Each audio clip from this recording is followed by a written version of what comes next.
नमस्कार विद्यार्थी मित्रांनो, डायरेक्शन अकॅडमीच्या ऑनलाईन प्लॅटफॉर्मवर सर्वांचं स्वागत आहे। राज्यसेवा मुख्य परीक्षा 2025 पहिली डिस्क्रिप्टिव्ह आणि पहिला आपल्याला या ठिकाणी चान्स आहे की या परीक्षेच्या माध्यमातून एक चांगली पोस्ट काढण्याचा, म्हणजे पहिल्याच प्रयत्नात इथं पोस्ट काढण्याचा आपल्याला चान्स क्रिएट होणार आहे। परंतु या डिस्क्रिप्टिव्ह एक्झामला हँडल करण्यासाठी किंवा समोर जाण्यासाठी आपल्याला अत्यंत महत्त्वाची जी गरज आहे ती म्हणजे आन्सर रायटिंग। आपल्याला आन्सर रायटिंग त्याचबरोबर एक चांगला कंटेंट आपल्याकडे गरजेचा आहे। आणि ही परीक्षा यूपीएससीच्या जो काही पॅटर्न आहे किंवा सिलेबस आहे त्या सिलेबसला समोर ठेवूनच राज्यसेवेचा सिलेबस आलेला आहे। परंतु यूपीएससीचा पेपर आणि एमपीएससीचा पेपर निश्चित याच्यामध्ये काय असणार आहे, स्ट्रक्चरल चेंजेस असणार आहेत। ते स्ट्रक्चरल चेंजेस कोणते आहेत ते सुद्धा या ठिकाणी आपण इथे डिस्कस करणार आहोत। तर मुद्दा आहे की आपण मेन्सचं प्रिपरेशन सुरू केलं असेल तर मेन्सच्या प्रिपरेशनसाठी आपल्याला साधारण 4.5 महिने कालावधी आहे। यामध्ये आपण आपली जी बॅच आहे हे 3 ते 3.5 महिन्यामध्ये आपली पूर्णतः आपली लक्ष्यवेध जी बॅच आपण रन करत आहोत ती इथं पूर्ण होणार आहे। तर राज्यसेवा मुख्य परीक्षेसाठी आपण लक्ष्यवेध बॅच आणलेली आहे आणि या बॅचच्या माध्यमातून आपल्याला संपूर्ण जो सिलेबस आहे तो इथं आपण कव्हर करणार आहोत। आणि यामध्ये जी डेडिकेटेड फॅकल्टी आहे, ज्यांनी यूपीएससीचा इंटरव्ह्यू दिलेला आहे, मेन्स दिलेला आहे, अशाच प्रकारची फॅकल्टी आपल्याकडे उपलब्ध आहे। यामध्ये दररोज तुम्हाला लाईव्ह त्याचबरोबर रेकॉर्डेड लेक्चर्स असणार आहे, त्याचबरोबर लाईव्ह आन्सर रायटिंग सुद्धा उपलब्ध असणार आहे। आणि अगदी ऑथेंटिक कंटेंट हा दोन्ही माध्यमात असेल, एक तर मराठी पण असणार आहे, इंग्लिशमध्ये पण, आणि तो एक प्रकारे क्वेश्चनच्या फॉर्मॅटमध्ये आपण तो कंटेंट उपलब्ध करून देणार आहोत। कारण तुम्हाला कुठलंही पुस्तक वापरायचं नाही, नोट्स त्याचबरोबर फॅकल्टीचे लेक्चर्स इनफ आहे, त्याचबरोबर तुम्हाला टेस्ट सिरीज असणार आहे। अशी प्रकारची परिपूर्ण जी बॅच आहे ही लक्ष्यवेध बॅच, ही बॅच ऑलरेडी स्टार्ट झालेली आहे, याचे डेमो लेक्चर्स सुद्धा अवेलेबल आहे। आणि आपण ही बॅच का घ्यायची आहे याचं कारण सुद्धा आहेत, कारण आधी तुम्ही डेमो लेक्चर पहा, कंटेंट पहा, कारण आपल्याकडे जी शिकवणारी जी टीम आहे त्यांना या ठिकाणी यूपीएससीचा अनुभव आहे, म्हणजे यूपीएससीचे अनुभव असलेलीच टीम आपल्याकडे उपलब्ध आहे। तर यामध्ये कारण ही परीक्षा पूर्णपणे यूपीएससीच्या सिलेबसवरच बेस आहे, परंतु याच्यामध्ये आपल्याला महाराष्ट्राचा कंटेंट सुद्धा गरजेचा आहे, तो सुद्धा या बॅचच्या माध्यमातून तुम्हाला प्रोव्हाइड केला जाईल। आणि 3.5 महिन्यामध्ये डेफिनेटली तुमची संपूर्ण तयारी करून घेण्याची जिम्मेदारी जी आहे ही डायरेक्शन अकॅडमीची असेल। फक्त याच्यामध्ये काय आहे, जे काय आपण रूल्स अँड रेग्युलेशन किंवा काही आपण स्ट्रॅटेजी देणार आहोत ती डेफिनेटली तुम्ही फॉलो करणं गरजेचं आहे। त्याचबरोबर डेमो लेक्चर आधी पहा आणि नंतरच तुम्हाला या ठिकाणी ह्या बॅचमध्ये प्रवेश करायचा आहे। त्याचबरोबर राईट टू रँक आपण ही सिरीज दररोज संध्याकाळी 7 वाजता प्रीमियर असतो, 7 वाजता लाईव्ह स्वरूपात यामध्ये दररोज एक क्वेश्चन आपण इथं हँडल करत असतो, तो क्वेश्चन सुद्धा जरूर पाहत जा। त्याचबरोबर या लक्ष्यवेध बॅचच्या इतर जी माहिती आहे ती माहिती देण्यासाठी मी प्रियंका मॅडम यांना इन्व्हाइट करतो। मॅडम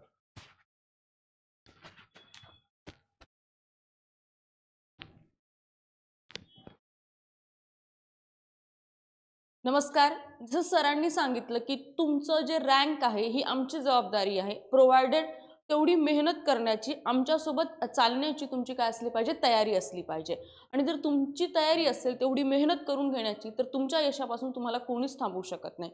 आणि त्यामुळेच आपण काय केलेले आहे, ही लक्ष्यवेध बॅच आणलेली आहे। या बॅचमध्ये काय असणार आहे बघा, जे काही नवीन तुमचे टॉपिक्स असतील, जसं की इथिक्स असेल, इंटरनल सिक्युरिटी असेल, भारतीय समाज असेल म्हणजे इंडियन सोसायटी असेल, इंटरनॅशनल रिलेशन असतील, गव्हर्नन्स असेल, ओके, ह्या ज्या सगळ्या गोष्टी असतील, इन्व्हायरमेंट, डिझास्टर मॅनेजमेंट, आपत्ती व्यवस्थापन, हे जे काही नवीन नवीन टॉपिक असतील यांना इनडेप्थ समजावून सांगणे, त्याच्यावर कुठल्या पद्धतीचे क्वेश्चन विचारतात, त्या पर्टिक्युलर सब्जेक्टला हँडल करण्याची स्ट्रॅटेजी काय असली पाहिजे।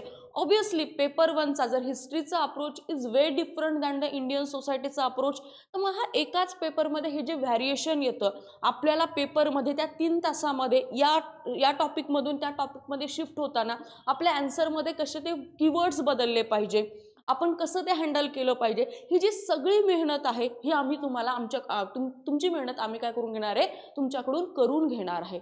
इथे काय होईल, जे काही लेक्चर्स आपले होतील विशेषतः टू बी फोकस और टू बी प्रिसाइज, जे लाईव्ह आन्सर रायटिंगचे लेक्चर्स होतील त्यामध्ये तुम्हाला ही जी असेल ना शिफ्टिंग स्ट्रॅटेजी, म्हणजे तुम्हाला मधीच एखादा हिस्ट्रीचा क्वेश्चन दिला जाईल आणि नंतर लगेच जॉग्राफीचा प्रश्न तुमच्याकडे हिट केला जाईल, जेणेकरून काय होईल की हिस्ट्री करून जॉग्राफीमध्ये शिफ्ट होताना कसे कीवर्ड्स चेंज झाले पाहिजे, कसे तुम्ही हिस्टोरिकल बॅकग्राऊंड पासून पुन्हा एकदा टेक्निकल सब्जेक्ट काय आहे, ही जी सगळी स्ट्रॅटेजी असते ना, हे पेपरमध्ये खूप जास्त आपल्याला काय करते, एक डिफिकल्टी तयार करते. मग त्या डिफिकल्टीला आपण आधीच बाय हँड प्रॅक्टिस असणं, बाय हँड आपण प्रिपेअर असणं कधीही चांगलं असतं. म्हणून जे लाईव्ह आन्सर रायटिंगचे सेशन असतील त्यामध्ये काय होईल, सब्जेक्ट स्पेसिफिक स्ट्रॅटेजी तुम्हाला मिळेल. म्हणजे हिस्ट्रीचे उत्तर कुठल्या पद्धतीने लिहिता आले पाहिजे, त्यामध्ये सुद्धा आर्ट अँड कल्चरचे कसे लिहायचे, लिटरेचरचे प्रश्न कसे लिहायचे, संत मुवमेंटचे प्रश्न कसे लिहायचे, ह्याच्या सगळ्या गोष्टी असतील, ह्या टेक्निक्स इथे समजून सांगितल्या जातील. वेगवेगळे अप्रोच असतात. एक अप्रोच तुम्हाला इथे सांगते मी, रिजनल बेसिसवर.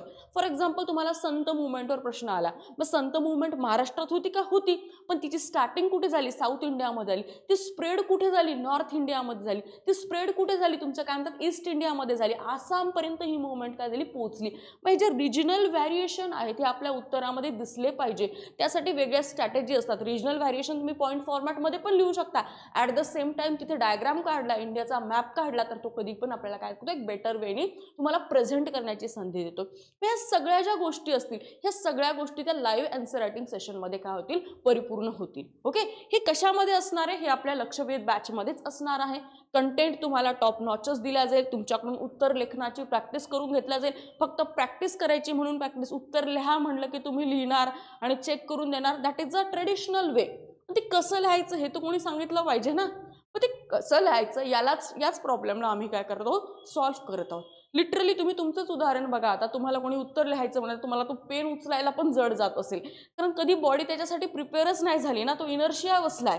हातात पेन लिहून एखादा प्रश्न वाचणे आणि त्याचं उत्तर लिहिणे तुमच्यासाठी हे खूप मोठं टास्क आहे. तुम्ही स्वतःलाच विचारा, खरंच प्रिलियम्स झाल्यापासून किती उत्तर लिहिले. मी गॅरंटी सांगते, एखाद दुसरं उत्तर तुम्ही लिहिण्याचं ट्राय केलं असेल आणि त्यानंतर तुम्ही ते सोडून दिलं असेल, कारण ते टीडियस वर्क आहे, टास्क आहे. ते समजत नाही ना कसं लिहायचं. मग कुठे डाटा टाकायचा, कुठे फॅक्ट टाकायचा, कुठे कमिटी टाकायची, हे सगळं कन्फ्युजन होतं. तेच कन्फ्युजन आपण या लाईव्ह आन्सर रायटिंगच्या माध्यमातून काय करणार आहोत, सॉल्व्ह करणार आहोत. ओके, त्यासोबतच आपल्या या पर्टिक्युलर बॅचमध्ये काय असणार आहेत, लाईव्ह प्लस रेकॉर्डेड सेशन तुम्हाला उपलब्ध असतील प्रत्येक विषयाचे. मग तुमचे ते इतिहास असू द्या, भूगोल असू द्या, भारतीय समाज असू द्या, राज्यशास्त्र असू द्या, गव्हर्नन्स असू द्या, सोशल जस्टिस असू द्या, GS3 मध्ये इकॉनॉमी असू द्यात, ॲग्रिकल्चर, इको ॲग्रीला आपण व्यवस्थित फोकस करायचे. GS3 म्हणजे फक्त इकॉनॉमी नाही आहे, इकॉनॉमीसोबत ॲग्रिकल्चर पण आहे आणि दोघांना 100 मार्काचं वेटेज आहे. म्हणून ॲग्रीला निग्लेक्ट नाही करायचं. पुन्हा डिझास्टर मॅनेजमेंट आलं, अराउंड 25 मार्काचा प्रश्न येतात. एवढूसा टॉपिक आहे, 25 मार्क येतात त्याच्यातून. एन्व्हायरमेंट आहे, सगळा तुमचा क्लायमेट चेंज होतोय, म्हणजे एन्व्हायरमेंटवर पण फोकस असला पाहिजे. इंटरनल सिक्युरिटी आहे, सायन्स अँड टेक्नॉलॉजी असे तुमचे GS3चे सब्जेक्ट असतील. आणि नंतर इथिक्सचं सेशन जे असेल ते आपण इथे कंडक्ट करणार आहोत. Subject wise strategy, subject wise content, आणि तो त्याच पद्धतीने डिलिव्हरेबल केला जाईल जसा तुम्हाला एक्झाममध्ये काय करायचं आहे, रेप्लिकेट करायचं आहे. कंटेंट काय असेल, कन्साइज असेल. फक्त काय करायचं आहे, त्याला इथे मगअप करायचं, इथे त्याला समजून घ्यायचं आहे आणि पेपरमध्ये जाऊन त्याला काय करायचं, रेप्लिकेट करायचं आहे. मग एवढाच कंटेंट असला पाहिजे जो रेप्लिकेबल असेल. आणि हीच गोष्ट आपण काय ठेवली आहे, डोक्यात ठेवून हा पर्टिक्युलर कोर्स काय केलेला आपण डिझाईन केलेला आहे. ओके, नंतर करंट अफेअर्सचे सुद्धा थीम बेस. आता तुम्हाला माहिती आहे, जसं की व्हाईस प्रेसिडेंट असेल, यांचं आधी रिझग्नेशन झालं, नंतर काय झालं, त्यांचं इलेक्शन झालं, तर देर इज हाय प्रोबॅबिलिटी की व्हाईस प्रेसिडेंटच्या इलेक्शन प्रोसेसवर म्हणा किंवा त्यांच्या रिमूव्हलवर म्हणा प्रश्न येण्याची खूप जास्त काय प्रोबॅबिलिटी आहे. मग असे करंट बेस्ड ज्या थीम असतील त्या थीम बेस आपण काय करणार, लेक्चर कंडक्ट करणार. हा टॉपिक पॉलिटीमध्ये डेफिनेटली कव्हर होईलच, पण करंटमध्ये पण तो कव्हर होईल, जेणेकरून तुमच्या ज्या करंटच्या नोट्स असतील त्या पण रेडी होतील आणि जे मधला तुमचा गॅप असतो ना तिथे रिवाइज करायला खूप सोपं जातं. नंतर काय आहे, टेस्ट सिरीज असेल. ओके, टेस्ट सिरीज फक्त टेस्ट सिरीज सारखी नसेल. तुम्हाला टेस्ट तुम्ही ऑनलाईन स्वरूपामध्ये लाईव्ह फॉर्मॅटमध्ये तुम्ही ती द्यायची असते. नंतर त्याच टेस्टवर आपले काय होतील, प्रॉपर डिस्कशन्स होतील. मग कसं उत्तर तुम्ही हँडल करायला पाहिजे होतं, कोणता अप्रोच लावायला पाहिजे होता, हे सगळे अप्रोच मी तुम्हाला त्या लाईव्ह आन्सर रायटिंग सेशनमध्ये शिकेल आणि तेच तुम्हाला टेस्ट सिरीजमध्ये सुद्धा काय करायचे, अप्लाय करायचे आहेत. ओके, डायग्राम कशा काढायच्यात, फ्लोचार्ट कसे काढायचे, ह्या सगळ्या गोष्टी काय करायच्यात आधी शिकल्यानंतर टेस्ट सिरीजमध्ये तुम्ही त्या रेप्लिकेट करायच्यात, जेणेकरून पेपरला जाण्याच्या आधी तुमची काय होईल, प्रॅक्टिस परिपूर्ण होईल. आणि यावर सुद्धा अजून एक गोष्ट म्हणजे तुमचे झूमचे किंवा Gmeetचे काय होतील, लाईव्ह डाऊट सेशन होतील, जेणेकरून काय होईल, लाईव्ह सेशनमध्ये जे काही तुम्हाला डाऊट पडलेत, ऑब्व्हियसली मुलांना डाऊट पडतात, जे ते डाऊट सॉल्व्ह करण्याचं सुद्धा काय आपलं काम असेल. आणि त्यामुळे दर सॅटर्डेला आपलं काय असणार आहे, डाऊट सेशन असणार आहे, जे काय सगळ्यांनी काय करायचं असतं, अटेंड करायचं असतं. आणि बॅचचा कालावधी काय तर अराउंड 3-3.5 महिन्यापर्यंतचा कालावधी आहे. ही बॅच कोणाकोणासाठी उपयुक्त आहे बघा, ज्यांना 2025ची राज्यसेवा मुख्य परीक्षा द्यायची त्यांच्यासाठी तर उपयुक्त आहेच, म्हणजे 2026 मध्ये जाणारे 26 मध्ये पूर्व परीक्षा लिहिणारे आहे अशा विद्यार्थ्यांना सुद्धा ही बॅच त्याच्या तेवढीच इम्पॉर्टंट आहे. का बरं, हे जे नोव्हेंबर ते फेब्रुवारीचा टाइम आहे ना, यामध्ये तुम्ही प्रिलियम प्रिपेअर करायलाच नाही पाहिजे बघा. जो कोणी या पण महिन्यात प्रिलियम प्रिपेअर करत असेल तो त्याच्या आयुष्यात खूप मोठा ब्लंडर करतोय. म्हणून हा जो नोव्हेंबर ते फेब्रुवारीचा जो टाइम आहे ना, हा एक परफेक्ट असा टाइम आहे. कशासाठी तर तुमची मेन्स रेडी ठेवण्यासाठी. का बरं असं म्हणते मी, जेव्हा तुम्ही नोव्हेंबर ते फेब्रुवारीपर्यंत मेन्स रेडी होता, नंतर तुम्ही मार्चपासून ते तुमच्या मेपर्यंत काय करता, पूर्वपरीक्षेचा अभ्यास करता. आता पूर्वपरीक्षेचा अभ्यास केल्यानंतर जेव्हा तुम्ही पुन्हा एकदा जून महिन्यामध्ये एंटर करता, तेव्हा तुम्ही सिलेबस पहिल्यापासून स्टार्ट करत नाहीये.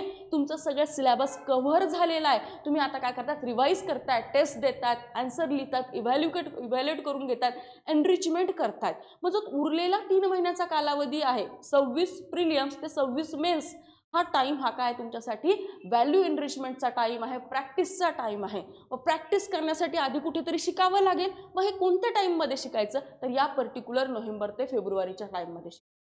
आता तुम्ही म्हणताल हे गरजेचंच आहे का? येस, इट इज डेफिनेटली काय म्हणतात रिक्वायर्ड. का बरं, तुम्ही समजा तुम्ही नाही करायला लागले आन्सर रायटिंग, दुसरं कोणीतरी करेल ना तुमच्या कॉम्पिटिटर, मग तो सक्सेड होईल, तुम्ही होणार नाही.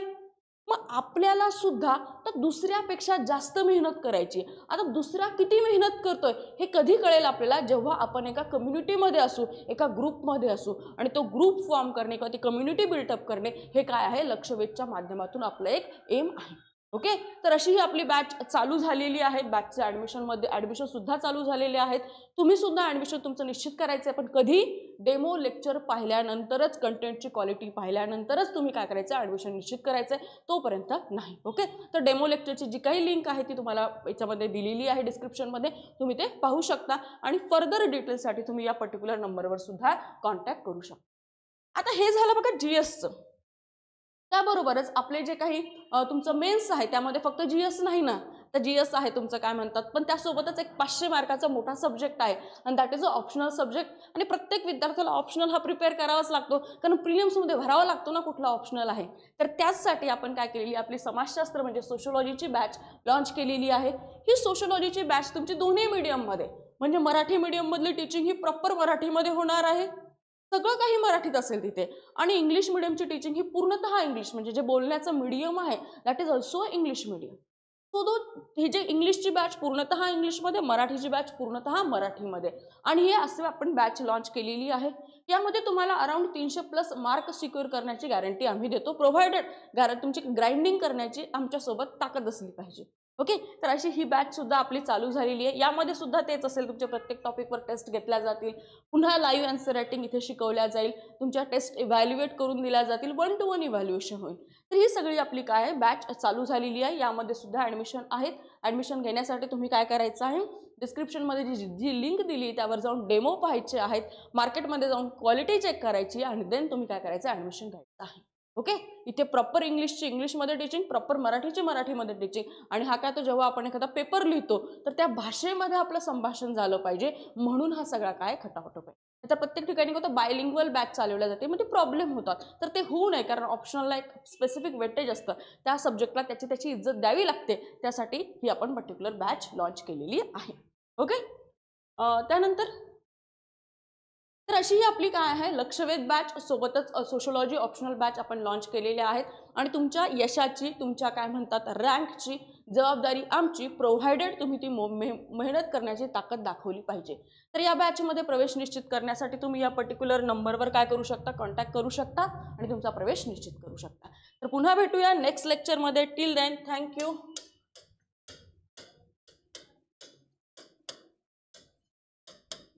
and have a nice day. Bye bye.